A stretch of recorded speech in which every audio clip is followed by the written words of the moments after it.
रायबाग तालुक्यातील कुडशी गावातील कृष्णा नदीच्या महापूर पीडितांच्या देखरेख केंद्राला आमदार महेंद्र तम्मण्णवार यांनी भेट देऊन तिथल्या 32 कुटुंबांच्या 164 पीडितांना उपहार व निवास व्यवस्थेच्या बद्दल माहिती घेतली। त्यानंतर पीडितांशी संवाद साधला।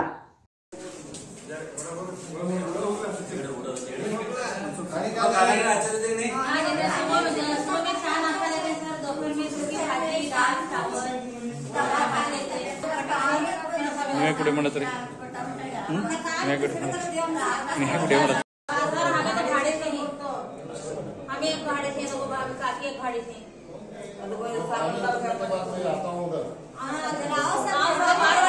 यानंतर गेल्या आठवड्यात कृष्णा नदीतून नगरपालिकेला पिण्याच्या पाण्याचा पुरवठा करणाऱ्या जॅकवेलच्या दुरुस्तीसाठी ते जात असताना पुरामध्ये एनडीआरएफची बोट पलटी होऊन पुरात अडकलेल्या हेस्कॉम पालिका व इतर सदस्यांना तहसीलदार सुरेश मुंजे यांच्यासह अनेक मान्यवरांनी सन्मानित केले।